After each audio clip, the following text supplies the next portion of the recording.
நீங்கள் தவறவிட்ட எபிசோடுகளை இப்பொழுதே காணுங்கள் உங்கள் Tandivan.com மற்றும் Tandivan யூடியூப் சேனலில்.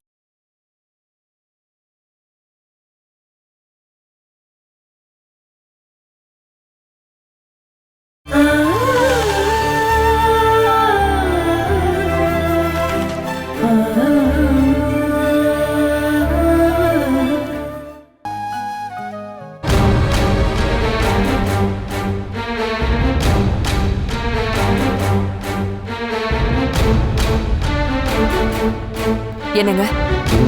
என்ன? ரூபிய காலேஜை விட்டு வெளியில அனுப்பிட்டாங்க. காலேஜ்ல இருந்து கூப்பிட்டாங்க. அவளும் வந்துட்டாளாம். ரூம்ல இருக்கா. என்ன விஷயம்னு நீங்க அவகிட்ட போய் பேசுங்க. என்ன விஷயம்னு நீ கேட்கலையா? கேட்டேன். அதுக்கு அவ என்ன சொன்னா? உங்களுக்கு தான் தெரியும்ல, அவ என்கிட்ட பேசவே மாட்டான்னு.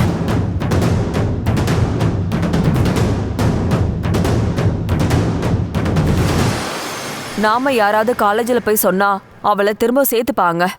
ஆனா அவ இப்ப நாம சொல்றத கேட்கலனா அவ லைஃபே ஸ்பாயில் ஆயிடும்.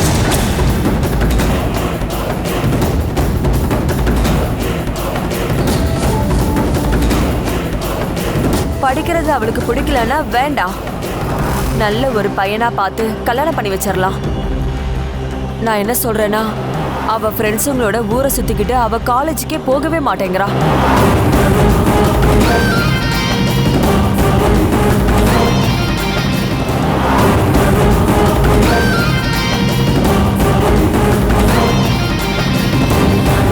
இப்படியே அவ பண்ணிட்டு இருந்தானா அவளோட லைஃப் வேஸ்டா போயிடுங்க. கண்டிப்பாவா? நான் சொல்றது உங்களுக்கு புரியலையா? நீங்க தான் அவளை பாக்குறீங்கல்ல, எதுக்கு எடுத்தாலும் எடுத்தறிஞ்சு பேசுறா. அப்படி ரூபி அவளா ஆகல, நாம அவளை அப்படி ஆக்கிட்டோம். அது அவளை அப்படி ஆக்குனது நான் தானே உனக்கு தெரியும்ல மேனகா? ஆமா, அவளை அப்படி பண்ணது நான் தான். ஆனா எதுக்காக தெரியுமா? எதுக்காக அவ மேல பாசத்தை காட்டி அவ வாழ்க்கைய நாசம் பண்றேன்னு அத கேளு என்கிட்ட. டேய் கேளு மேனகா.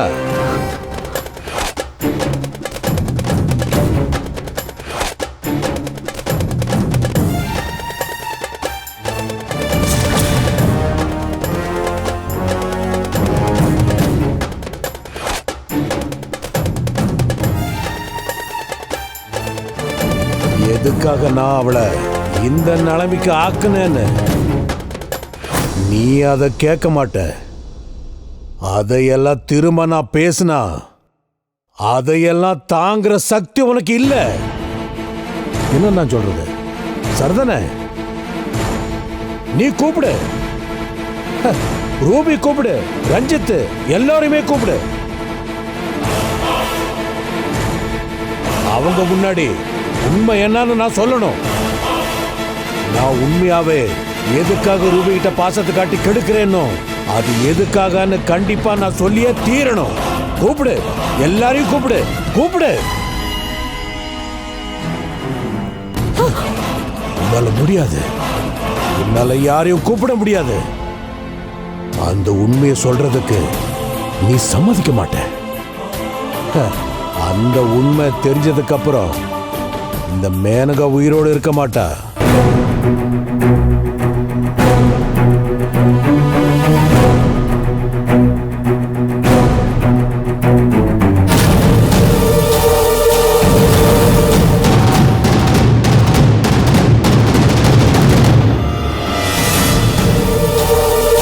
நீ பயப்படாத. இப்போதைக்கு அந்த உண்மையை வெளியில சொல்ல மாட்டேன். ரூபி அவ இஷ்டப்படிதான் இருப்பா. அவளை கண்டிக்கிறதுனா நீ கண்டிச்சுக்க. ஆனா பெத்த அம்மா காட்டுற பாசத்தை விட நான் காட்டுற பாசம்தான் பெருசுன்னு அவ சொல்லுவா. அப்படிதான் சொல்ல வைப்ப.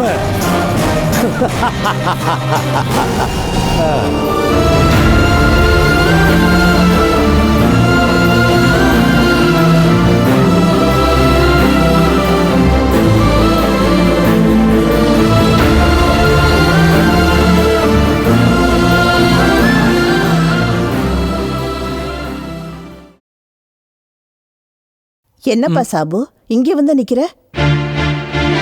ஏதாவது வந்து சாப்பிடுப்பா. நீங்க சாப்பிடுங்கம்மா. அப்ப நீ? எனக்கு இப்ப பசிக்கலம்மா.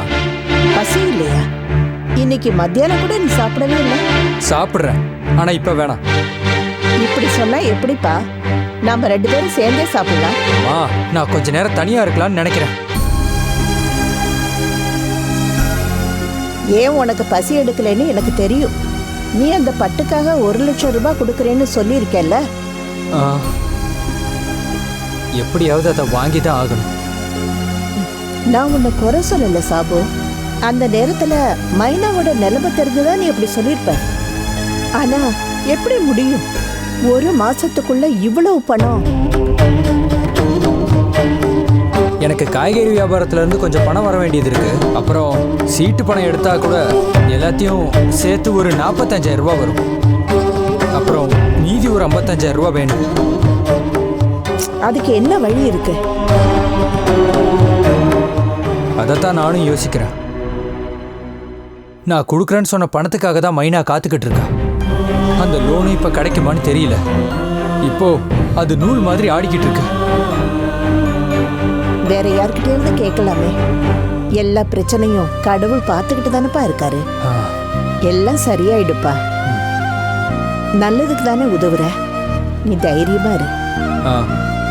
சரி பண்ணி ஆகணும். கண்டிப்பா சரி பண்ணிடலாம்.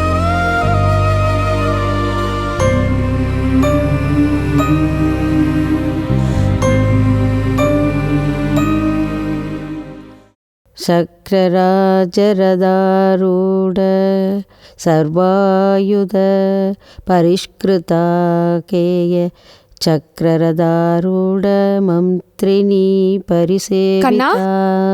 ஓம் ஸ்ரீ மாத்ரே நமக. ஓம் ஸ்ரீ மாத்ரே நமக. என்ன அபி? ஓம் அன்னதாயை நமக. அக்கா, கண்ணனை இங்க காணும்க்கா. அவன் உள்ளதானே இருந்தான். இல்ல, அவன் அங்க இல்ல. கண்ணா, சிம்ஹாரி ரூடே நமஸ்தே. கண்ணா, ஹரித்பத்மகூடே ஹதாசேஷம் சிம்ஹாரி ரூடே நமஸ்தே. அப்பா, கண்ணா எங்க? பத்மகூடே அவன் உள்ளதானே இருந்தான். இல்லப்பா, கொஞ்ச நேரத்துக்கு முன்னாடி தான் கட்டில படுத்திருந்தான். அப்புறம் பார்க்கும்போது ஆளை காணும். என்ன அபி, என்ன ஆச்சு? கண்ணனை எங்கேயாவது பாத்தீங்களா பாட்டி? இல்லையே. மாடையும் கண்ணையும் கொடுத்ததுனால அவன் ரொம்ப வருத்தத்தில் இருந்தான். ரொம்ப நேரம் அழுதுகிட்டே இருந்தான். அவன் என்கிட்டயும் மனசு கஷ்டத்தோட பேசிட்டு இருந்தான். அப்புறம் சொன்னான், நீங்க படிக்கிறதுக்கு தானே வித்தாங்க, சாரின்னு சொன்னான். கண்ணா. அப்பா, அவன் எங்க போனான்?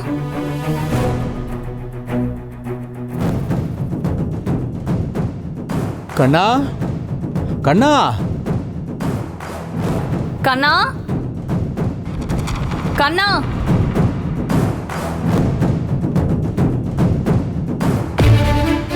எங்க போனா? கடவுளே, என் கண்ணாவுக்கு என்ன ஆச்சு? முருகா,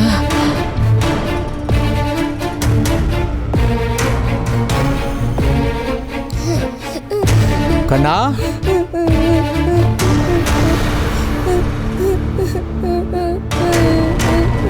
கண்ணா.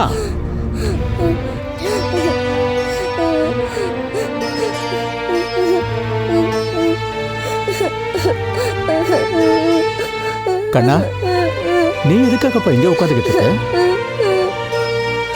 உனக்கு என்னதான் பிரச்சனை? அப்பா, என்னோட கண்ணு குட்டி. அதான் நீ இங்க வந்து உட்காந்துருக்கியா? அப்பா, கண்ணு குட்டி இல்லாம நான். பரவாயில்ல, வேற வழியே இல்லடா கண்ணா. இருந்தாலும் நம்ம கண்ணு குட்டி. அழாதப்பா, நம்ம அபிக்கு ஃபீஸ் கட்ட தானே விட்டோம்.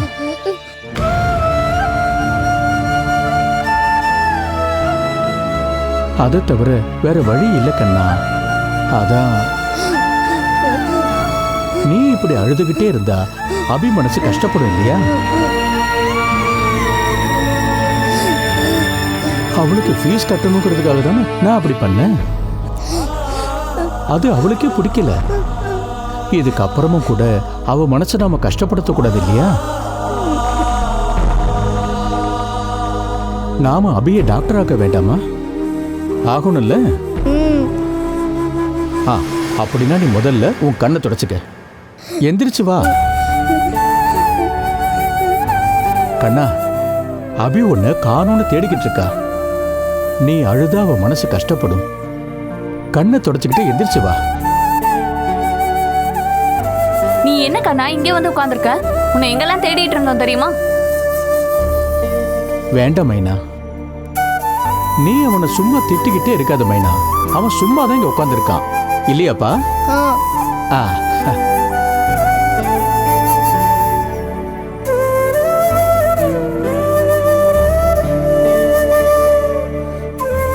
கண்ணா, சாரிடா கண்ணா.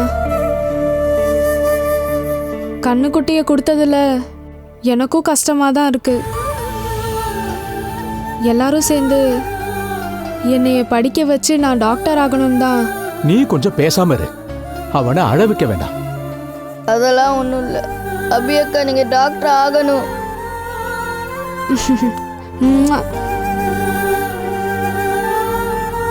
கண்ணா, என்னடா அங்க பண்ணிக்கிட்டு இருக்க? வா, எந்திரிச்சுக்க. பாத்து பாத்து வா.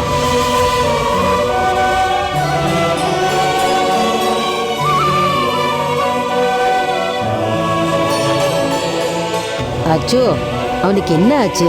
ஒன்றும் இல்லைம்மா, அவன் சும்மா தான் வந்து உட்காந்துருக்கான். அப்படியாடா? ஆமா. சரி வா.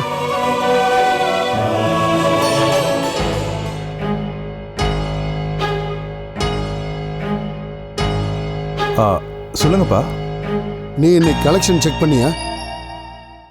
இந்த மாசம் டார்கெட் அடைய முடியும்னு எனக்கு தோணல. தீபாவளி இப்பதான் முடிஞ்சது. சேல்ஸ் கொஞ்சம் குறைவா தான் இருக்கும். ஓணம், நவராத்திரி, மொகரம் எல்லாம் முடிஞ்சிருச்சு. உனக்கு எல்லாமே சாதாரணம். ஆனா எனக்கு ஒவ்வொரு நாளும் படுத்தா தூக்கம் வர மாட்டேங்குது. அது நம்ம நல்லா தான் டிஸ்கவுண்ட்டும் கொடுக்குறோம். அதுக்கப்புறமும் ஏன் இப்படி ஆகுதுன்னு எனக்கும் ஒன்றும் புரியல. டிஸ்கவுண்ட்னு ஒரு பைசா கூட கொடுக்காத அந்த மேனகாவோட டெக்ஸ்டைல்ஸ்ல வியாபாரத்துல ஒரு குறையும் இல்லை. ஓணம் முடிஞ்சாலும் தீபாவளி முடிஞ்சாலும் அங்க கூட்டம் குறையாது. அவங்களோட பிஸ்னஸோட ரகசியம் என்னன்னு நான் எவ்வளோ யோசிச்சாலும் எனக்கு ஒண்ணுமே புரியல. என்ன இருந்தாலும் அந்த மோகன் கர்த்தா நல்லவர் தான். அவருக்கு நம்ம கிட்ட எந்த போட்டியும் பொறாமையும் இல்லைன்னு தான் எனக்கு தோணுது. அவன் நல்லவன் தான். ஒரு நாளும் அவன் நமக்கு எதிரியே இல்லை. அந்த மேனகாவும் ரஞ்சித்தும் தான் இப்ப புதுசா ஒரு சேல்ஸ் கேர்ள். ஐயோப்பா, நீங்க ஏற்கனவே என்கிட்ட சொன்னீங்க. அது மைனா பார்த்து பேச சொன்னீங்க. ஆனா எனக்கு டைமே கிடைக்கல. ஐயோ வேண்டாம், பேச வேண்டாம். இதுதான் உன்னோட பிரச்சனை. சொல்றது எதையுமே செய்யறது இல்லை. நீ இப்படியா நடந்துட்டு? அப்பா, இப்படி நீங்க கோபப்பட்டா எப்படி? நான் உங்ககிட்ட பேசுறேன்ப்பா. அப்பா, ரொம்ப சீக்கிரமா அவளை பார்க்கணும். என்ன ஆஃபர் வேணாலும் அவளுக்கு கொடு. அவ நம்ம டெக்ஸ்டைல்ஸ்க்கு வரணும். ஓகே? சரிப்பா. சரி, வண்டி அது. நம்ம கிளப்புக்கு போய் 2 பெக்கு போட்டு போலாம். சரி.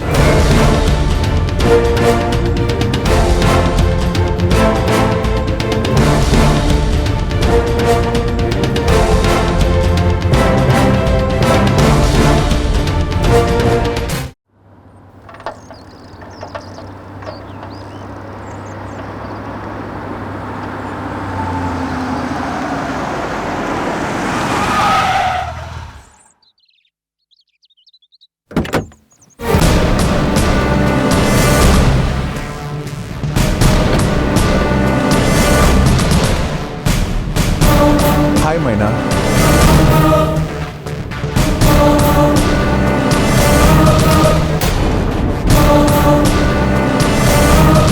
மைனா, நான் தெரியலையா? நான் தான் டெனி. முன்னாடி பட்டை ஆர்டர் பண்றதுக்காக வந்திருந்தோம். தெரியும். நான் உன்னை பார்க்க தான் வந்தேன்.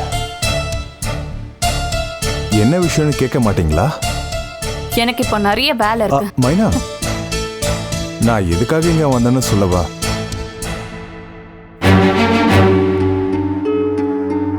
உனக்கு கர்த்தா சில்க்ஸ்ல எவ்வளவு சம்பளம்? சம்பளத்தை பத்தி எனக்கும் தர மேனேஜ்மெண்ட்டுக்கும் தெரிஞ்சா போதும். ஆனா அங்க இருக்கிற சேல்ஸ்களுக்கு எவ்வளவு சம்பளம் கொடுக்குறான்னு எனக்கு தெரியும். வெறும் 10 இல்ல 12,000. என்ன நான் சொல்றது கரெக்டா? நீ எதுக்கு இவ்வளவு கம்மியான சம்பளத்துக்கு அங்க வேலை செய்யணும்? எனக்கு அது குறைஞ்ச சம்பளம்னு தோணலையே. அது உனக்கு இருக்கிற ஒரு பெரிய மனசு. ஆனா மைனா போல ஒரு அறிவான பொண்ணுக்கு அந்த சம்பளம் பத்தாது. இத சொல்றதுக்காக தான் சார் இவ்வளவு தூரம் வந்தீங்களா? ஆமா, மைனா அங்கிருந்து வெளியே வரணும்னு நினைக்கிறேன். எனக்கு புரியல. மைனா, நீங்க எங்களுடைய டெக்ஸ்டைலுக்கு வா. எப்படி? வெறும் சேல்ஸ் கேர்லா மட்டும் இல்ல, உன்னை அக்கௌண்ட் செக்ஷன்ல நிறுத்துறேன். மாசம் 20,000 ரூபாய் சம்பளம். அப்புறம் டியூட்டி முடிஞ்சதுக்கு அப்புறம் நீ பஸ்க்காகலாம் காத்துட்டு இருக்க வேண்டாம். எங்க வண்டியிலேயே உன்னை வீட்லயே விடுறோம். அது போதாதா? உனக்கு வேற ஏதாவது கண்டிஷன் இருந்தாலும் சொல்லு, நான் அதை உனக்கு பண்ணி தரேன். யோசிக்காத, உன்னோட கண்டிஷன் என்னன்னு தைரியமா சொல்லு. நான் என்ன கண்டிஷன் போட்டாலும் சார் அதை ஏத்துக்குவீங்களா? ஷூர். நீ சொல்ற கண்டிஷனை அதை நடத்தி காட்டுறது என்னோட பொறுப்பு. என்னோட முதல் கண்டிஷன் இதுதான். அது என்னன்னா, எங்களோட டெக்ஸ்டைல் விஷயத்துல டென்னி சார் இத்தனை நாள் விளையாண்ட மோசமான விளையாட்டுகளை நிறுத்திக்கணும். அப்புறம் ரெண்டாவது கண்டிஷன், யார் யாரோ மூலியமாலாம் வந்து நீங்க வந்து இப்படி என்ன விலை பேசுறதெல்லாம் எனக்கு கொஞ்சம் கூட பிடிக்கல. மைனா, நீ யோசிச்சு பேசணும். இது உங்களோட சிட்டி இல்ல, இது எங்களோட கிராமம். தேவையில்லாம அசிங்கப்பட்டு நிக்காம கிளம்பி போங்க. நீ என்ன கூப்பிடுவ? இந்த டென்னிய பத்தி உனக்கு தெரியல. தேவையில்லாத டயலாக்லாம் பேசாதீங்க, இங்க இருந்து போங்க. இது உன்னோட வில்லேஜ் தான், ஆனா நீ வேலைக்குன்னு வர்றது அந்த சிட்டில தான். அதை நீ மறந்துடாத. அதை அப்புறம் பார்த்துக்கலாம். நீ கிளம்பு. ஓ சரி.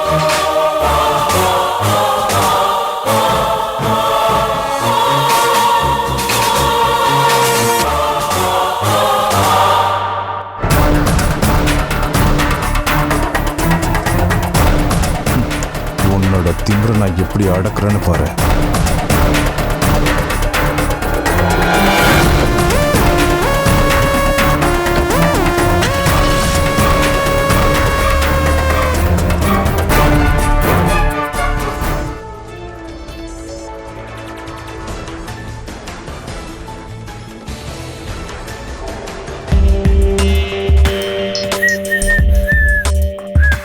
ரூபி, எங்க போற?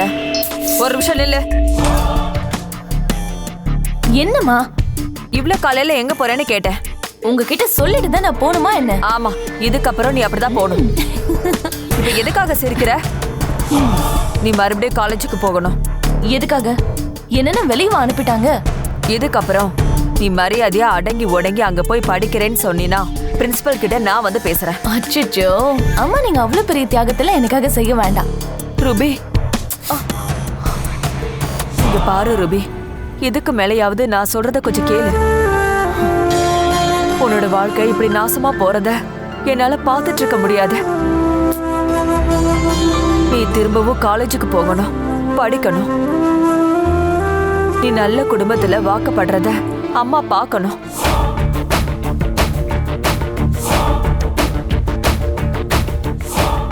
செல்லம்ல, அம்மா சொல்றத கொஞ்சம் கேளுடா.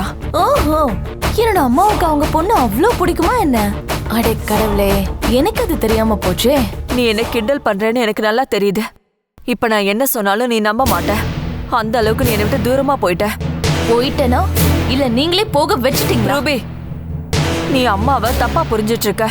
இல்ல, யோசிக்கிற அளவுக்கு எனக்கு அறிவு இருக்கு. இந்த அம்மா உனக்கு நல்லதை மட்டும்தான் யோசிப்பேன். ஏன் இப்படி போய் சொல்றீங்க?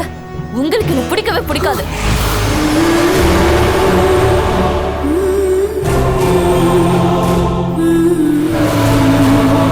உங்களுக்கு எப்பவுமே என்ன பிடிக்காது. இங்க பாருமா, ஆனா உங்ககிட்ட நான் ஒரு கேள்வி கேக்குறேன். சின்ன வயசுல இருந்தே நீங்க என்ன வெறுத்துட்டு தானே இருக்கீங்க. என்ன வெறுக்கிறத தவிர உங்களுக்கு வேற என்ன தெரியும்? ரூபி, நீ என்ன? நீங்க எங்க அப்பாவை பார்த்து கத்துக்கோங்க. அவர் பொண்ணுக்காகவே உயிர் வாழ்ந்துட்டு இருக்காரு. இல்ல, அவர் தான் உன்னை ஏமாத்திட்டு இருக்காரு. எப்பவுமே உங்க அப்பா உனக்கு மேனகா,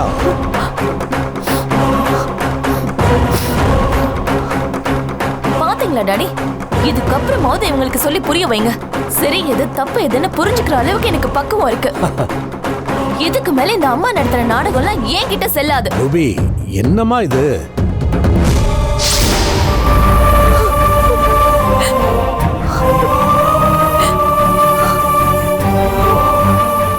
இங்க பாருங்க, ஏன் கிட்ட இதுக்கு மேல பேசுனீங்க அப்புறம் நான் அம்மானு கூட பார்க்க மாட்டேன். புரிஞ்சுதா?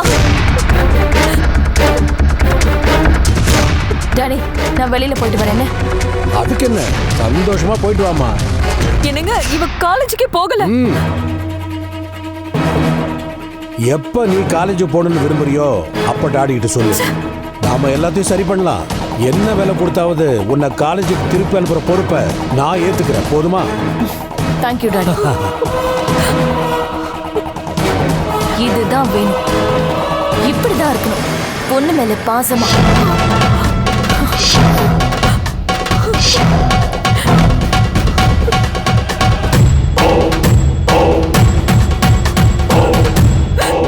அவ என்ன சொல்லிட்டு போறான்னு கேட்டீங்களா? நான் தானே இவ்வளவு சுமந்து பெத்தேன், வளர்த்து ஆளாக்குறது நான். ஆனா இன்னைக்கு பெத்த மகளே இப்படி எல்லாம் பேசுறத பார்த்து என் பொண்டாட்டியால தாங்கிக்க முடியல. என்னங்க, இப்பதான் ஆரம்பிச்சிருக்கு. நீ படுற ஒவ்வொரு அவமானமும் எனக்கு எனக்கு எவ்வளவு சந்தோஷத்தை கொடுக்குதுன்னு உனக்கு தெரியுமா?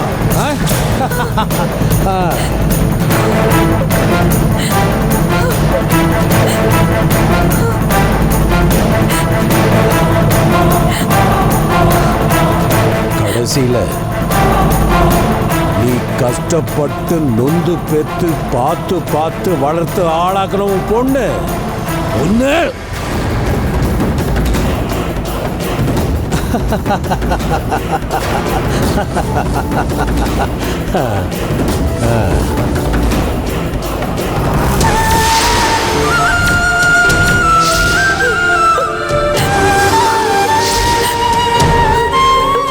Catch us on TV, Tandivan.com, Facebook and YouTube.